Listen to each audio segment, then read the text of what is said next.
Uma obra de Oscar Niemeyer é construída como se fosse um passe de mágica. As linhas perfeitas, as curvas que parecem humanas, o equilíbrio que desafia a gravidade. O Museu de Arte Contemporânea de Niterói é de uma beleza quase extraterrestre. É isso mesmo, quase. Ele é resultado das mãos de um artista sobre uma matéria-prima muito terrena, o cimento. O Museu de Arte Contemporânea, o Maracanã, as escolas, os hospitais, Brasília, as casas das mais simples às mais sofisticadas, tudo isso começa com um simples saco de cimento. Simples? Nem tanto. O cimento está por todo lado, mas isso não quer dizer que ele brote do chão. Ele precisa ser fabricado e o processo de fabricação é tão complicado quanto fascinante.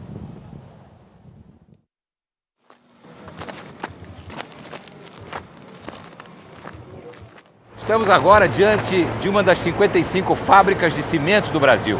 A grandiosidade da estrutura é impressionante.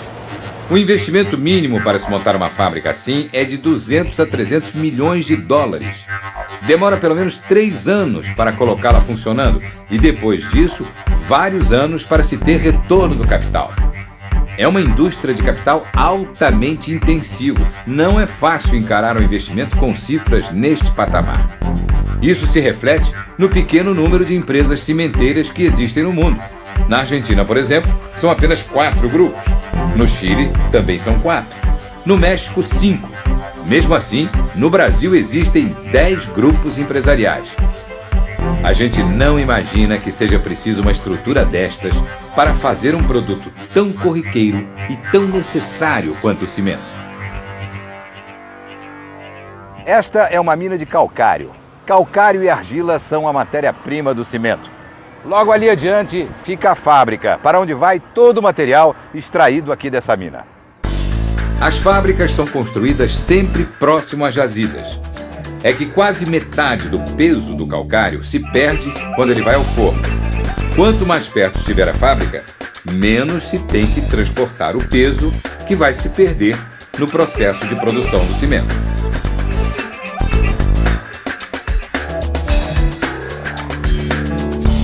O calcário e a argila entram nesse equipamento que se chama moinho de bolas. Eles se misturam aqui e ficam parecendo uma areia fina, que então passa a se chamar cru.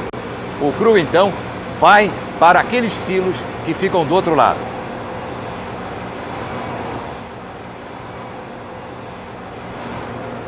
Estes são os silos de farinha. Daqui vai sair a farinha crua, uma mistura uniforme, com a composição química adequada para ir ao forno, onde então vai se transformar em clinker, a base da formação do cimento. Vamos ver como isso acontece. O calor aqui nesse ponto já incomoda bastante. A temperatura aqui no forno, no ponto mais quente, pode chegar a 2000 graus. O forno é movido a óleo combustível e não pode ser desligado. A farinha crua entra aqui pré-aquecida e chega a 1450 graus, que é a temperatura de fusão, para então virar clinker. Aquilo subindo na esteira é o clinker, a base de tudo, mas ainda é preciso moer o clinker com gesso e calcário. A energia que se gasta no processo de moagem é outro item de peso nos custos de uma fábrica. Com tanta moagem, o que não falta aqui é pó. É o que mais se produz durante todo esse processo de fabricação do cimento. Por isso, é grande a preocupação das empresas para que esse pó não vaze e polua o meio ambiente. Então, todas elas são equipadas com filtros como esse. Até hoje, nunca houve acidentes. As fábricas têm também laboratórios de controle de qualidade. Aqui, todo o processo de produção do cimento passa por testes minuciosos. Amostras de calcário, mistura crua, farinha, clinker e cimento são submetidas passo a passo ao crivo de especialistas que garantem a qualidade do que vai para o consumidor. Tudo para atender com segurança às especificações da Associação Brasileira de Normas Técnicas.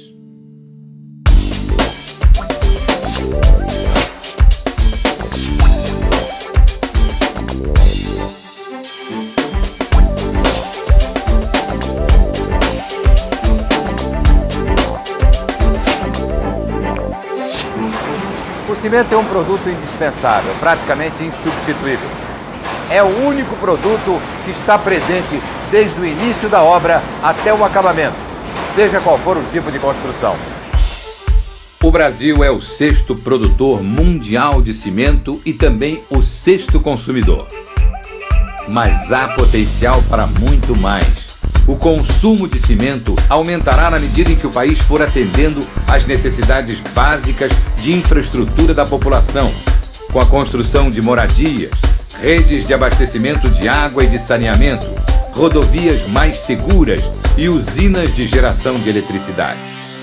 Onde tem gente, tem que ter cimento.